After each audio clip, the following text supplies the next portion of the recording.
ሰላም ጤና ይስጥልን ክቡራትና ክቡራን አድማጭ ተመልካቾቻችን ከኢትዮ ኒውስ 24 የረፋደ ዜና ሰዓታችንን ጠብቀን ተገኝተናል። በቆይታችን አጫጭር ዝርዝርና ሆናዊ ዜናዎችን ተሰማላችሁ። በቅድሚያም አቤት ዜና ርዕሰ ጉዳዮችን እናስደምጣችሁ። እጅግ አሳዛኝ ሆኖ ባለፈው የግንባር ተጋድሎ የሞቱ ወታደሮችን ማህበረሰቡ እያነሳ እየቀበረ መሆኑ ተገለጸ። ምን እናድርግ እንዳንጨክንባቸው ጨክነው ሊያጠፉን መጥተዋል። ላለመሞት ስንል ሞታቸውን እየሰጠናቸው ነው። ሞታቸው ደግሞ ዋጋቢስ መሆኑን ስናስብ እንደ ሰውኛው ያሳዝኑናል ሲሉ በአማራ ክልል በፋኖ ኃይሎች ጥቃት እየሞቱ ስላሉት ወታደሮች አጉል ህይወት ማለፍ አርሶ አደሮቹ ተናግረዋል። በርካታ ወታደሮች ይገባሉ፣ ሞታቸው አይታሰብም። ከ80 በላይ ወንበር ጠባቂ ኃይሎች ባለቁበት ግንባር የአካባቢው አርሶ አደሮች አስከሬን እያነሱ መሆኑን አስረድተዋል። አስከሬን አንስቶ ለመቅበር ሰዋዊ ክብር ለመስጠት ስንል ትከሻችን ላይ ያለውን ጋቢ እያለበስን ነው የምናነሳቸው ሲሉም የአማራ ህዝብ ያለው ሰብአዊነትን ገልጸዋል። ሊያጠፉን መተው ቀድመው ቢሄዱም በክብር እየቀበርናቸው ነው ብለዋል። ሰራዊቱ ምን ነው በገንዛ ህዝቡ በሀገሩ ላይ ጦር የመዘዘው የሚሉት እነዚህ አርሶ አደሮች እጅ ስጡ ሲባሉ በመስጠት ራሳቸውን ከሞት ይታደጉ ዘንድ ጠይቀዋል። አማራውን በኃይል ማንበርከክ የማይታሰብና እቅድ ሊያዝበት የማይገባ ከንቱ ቅዠት ነውም ሲሉ ተናግረዋል። በጉዳዩ ላይ ዝርዝር መረጃን አዘጋጅተናል። ከአዲስ አበባ በቅርብ ርቀት በመድፍ በተካሄደ አውደ ውጊያም በርካታ የጋዙ ወታደሮች ሲሞቱ ልዩ የጦር መሳሪያዎች በፋኖ ቁጥጥር ስር መዋላቸው ተገለጸ። በሸዋ ጠቅላይ ግዛት ቀጠና በፊላ ገነት፣ በአባ በርሶማ፣ በኤፌሶ፣ በሸጋ ገበያና በእምቧይ ካድ አካባቢዎች የተጀመረው ተጋድሎ አድማሱን አስፍቶ ከአዲስ አበባ በቅርብ ርቀት እስከሚገኙ አካባቢዎች ድረስ የዘለቀ ሲሆን የፋኖን ክንድ መቋቋም ያልቻለውና ሞትና ቆስለኛ ከመሆን የተረፈው የጠላት ኃይል ወደ መዲናዋ መግባቱ ተጠቁሟል። በሌላ በኩል በባሶና ወረና ወረዳ በሁለት አባት አርበኞች ብቻ ጥቃት የተከፈተበት የጠላት ጥምር ጦር የአርበኞቹን ክንድ መቋቋም አቅቶት ከባድ ኪሳራ መከናነቡ ተጠቁሟል። ሌላኛው በግንባር መረጃችን የምትሰሙት የሰዓቱ መረጃችን ነው። የአድማ ብተና አባሉ የ12 ዓመት ታዳጊ መድፈሩ ሲነገር የአፋር ብሔራዊ አንድነት አብዮታዊ ግንባር የምስረታ ጉባኤ በተሳካ ሁናቴ መጠናቀቁ ተገልጿል። የአፋር ብሔራዊ አንድነት አብዮታዊ ግንባር ላለፉት ተከታታይ 3 ቀናት በከፍተኛ ዲሞክራሲያዊ ስነ ስርዓትና በሰፊው ህዝባዊ ጉጉሞ ውይይት ከ300 በላይ ልዩ አካላት ማለትም ከተለያዩ የሰራዊቱ አደረጃጀቶች የተወከሉ ተወካዮች፣ የኢትዮጵያ ከተለያዩ ተቃዋሚ የፖለቲካ ድርጅቶችና ከተለያዩ የነጻነት ታጋይ ኃይሎች የተወከሉ ተወካዮች በተገኙበት ሲካሄድ የቆየው ታሪካዊ የምስረታ ጉባኤ በትናንትናው ዕለት በተሳካ ሁናቴ መጠናቀቁን አስታውቋል። ግብጽ ከበባ በሚመስል ሁናቴ እንቅስቃሴ እያደረገችብኝ ነው ሲል የኢትዮጵያ መንግስት ከሷል። ግብጽ በቀጠናው ከበባ በሚመስል መልኩ የተለያዩ እንቅስቃሴዎችን እያደረገች መሆኑን የኢትዮጵያ የውጭ ጉዳይ ሚኒስቴር ገልጿል። ኢትዮጵያ የባህር በር ጉዳይን አጀንዳ ማድረጓን ተከትሎ ግብጽ በቀጠናው ከበባ በሚመስል መልኩ የተለያዩ እንቅስቃሴዎችን እያደረገች መሆኑን የኢትዮጵያ የውጭ ጉዳይ ሚኒስቴር በሰጠው መግለጫ ላይ አስታውቋል። አድማጭ ተመልካቾቻችን እነዚህንና ተጨማሪ መረጃዎችንም እያደመጣችሁ አብራችሁን ቆዩ። በቆይታችሁ የዩቲዩብ ቻናላችን ሰብስክራይብ፣ ቪዲዮ ላይክ እና ሼር ማድረጋችሁን እንዳትዘነጉ ልናሳስባችሁ ወደናል። ወደ ዝርዝር ዘገባዎቹ አለፍን።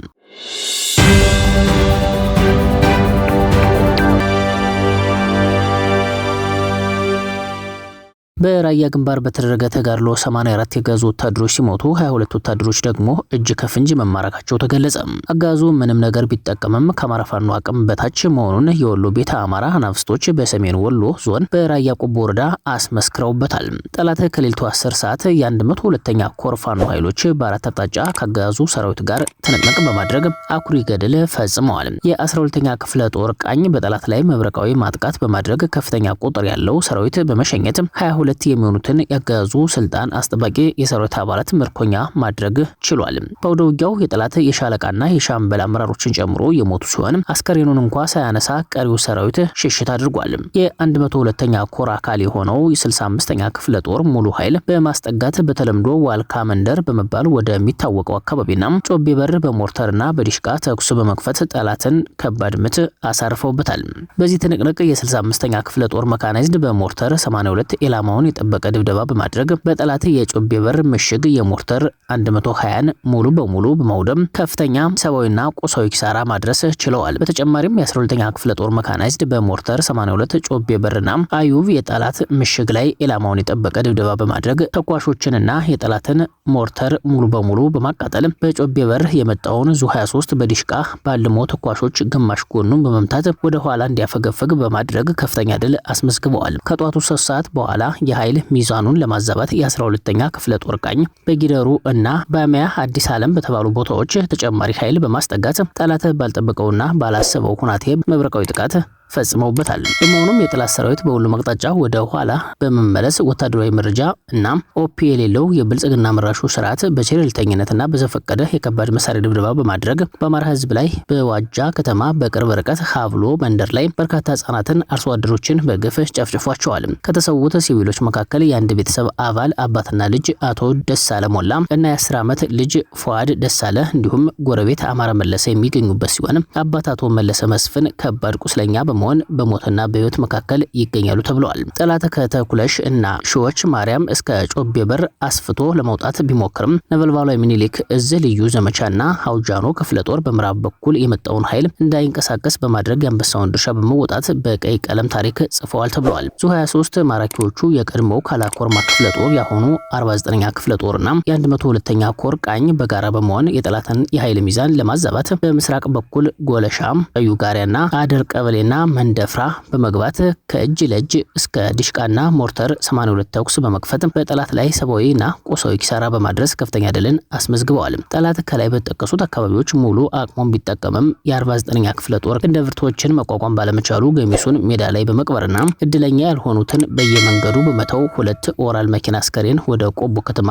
ይዞ በመሸሽ አካባቢውን ለቆ ወጥቷል። 102ኛ ኮር በአርበኛ ጌታቸው መልኩና በአርበኛ ዘውዱ ዳርጌ ወታደራዊ አዛዥነት እየተመራ እንዲሁም በአርበኛ ዋሴ ጫኔና በአርበኛ በላይ መንግስቱ ዘመቻ መሪነት እየተመራ ዛሬም በከፍታ ማማ ላይ የበረረ ሞርተር 82ን እንደ ስናይፐር የሚጠቀሙት የ49ኛ ክፍለ ጦር ዛሬም እንደ ትላንቱ የጠላትን ዲሽቃ ሙሉ በሙሉ አውድመዋል ሲል የቀጠናው ፋኖ አብራርቷል። በ12ኛ ክፍለ ጦር በዚህ አውደ ውጊያ 16 ክላሽ መሳሪያ፣ 632 የክላሽ ጥይት ተተኳሽ፣ 695 የመትረየስ ጥይት ተተኳሽ፣ 274 የዲሽቃ ጥይት ተተኳሽ፣ 23 የክላሽ መጋዘን፣ 74 ወታደራዊ ሻንጣ፣ 52 ሬንኮት የዝናብ ልብስ፣ 61 የውሃ ኮዳ፣ 13 ኤፍ1 ቦምብ ሲማረክ፣ 1 ሞርተር 82፣ 1 ሞርተር 120 ሲቃጠሉ 84 ኃይል መሞቱ ተረጋግጧል። 22 የሰራዊቱ አባላቶች ተማርከዋል። ሁናቴውን የገለጹት አካባቢው አርሶ አደሮች እጅግ አሳዛኝ ሆኖ ባለፈው የግንባር ተጋድሎ የሞቱ ወታደሮችን ማህበረሰቡ እያነሳ እየቀበረ መሆኑን ገልጸዋል።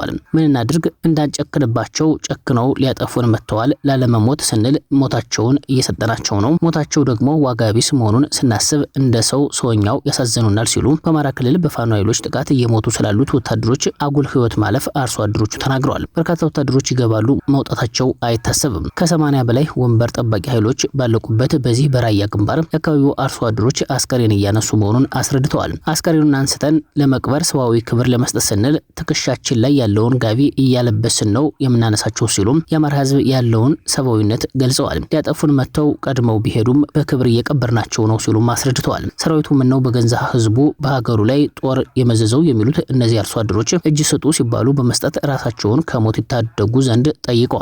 አማራውን በኃይል ማንበርከክ የማይታሰብና እቅድ ሊያይዝበት የማይገባ ከንቱ ቅዠት ነውም ሲሉ ጠቁመዋል።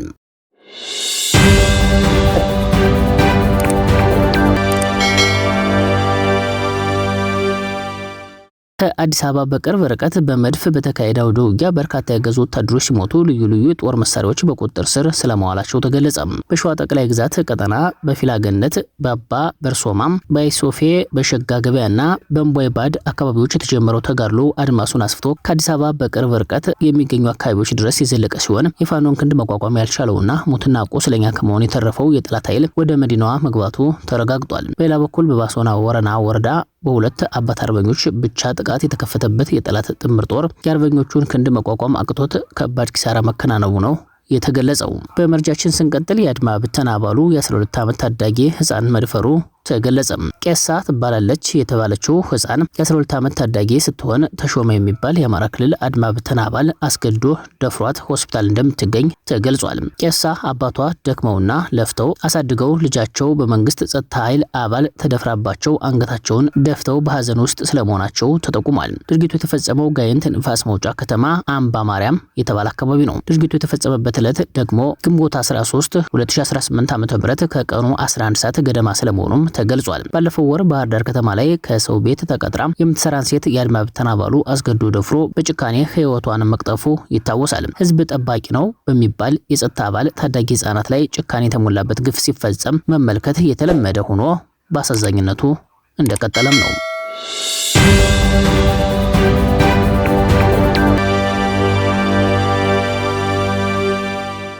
የአፋር ብሔራዊ አንድነት አብዮታዊ ግንባር የምስረታ ጉባኤ በተሳካ ሁናቴ ተጠናቀቀ።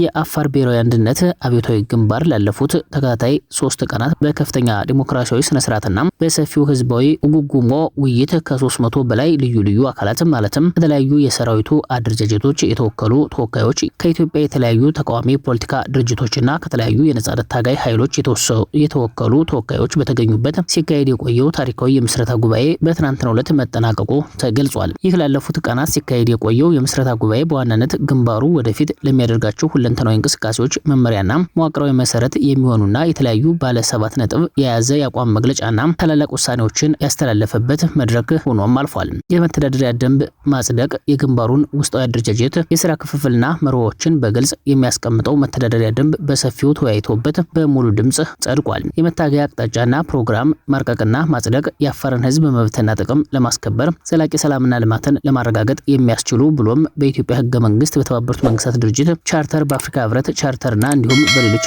የዓለም አቀፍ ስምምነቶች መሰረት የአፋር ህዝብ ራስን በራስ የማስተዳደር መብት የመኖር የመበልጸግና ራስን የማስተዳደር መብት ለማረጋገጥ ስትራቴጂካዊ የመታገያ አቅጣጫዎችና ዝርዝር የፖለቲካ ፕሮግራሞች ላይ ጥልቅ ውይይት ተደርጎ ስምምነት ላይ በመድረስ በሙሉ ድምጽ ጸድቋል ተብሏል። የአመራር ምርጫ ማካሄድ ጉባኤው ግንባሩን በበላይነት የሚመሩ የስራ አስፈጻሚ አካላትን የሰየመ ሲሆን በዚህም መሰረት ሀጂ ኢብራሂም ኡስማን አልዮ የድርጅቱ ፕሬዝዳንት፣ ሀጂ ያዮ ዋለህ ኢብራሂም ምክትል ፕሬዝዳንት፣ ታጋይ ሐሰን አባካሪ ባዲ ደግሞ የድርጅቱ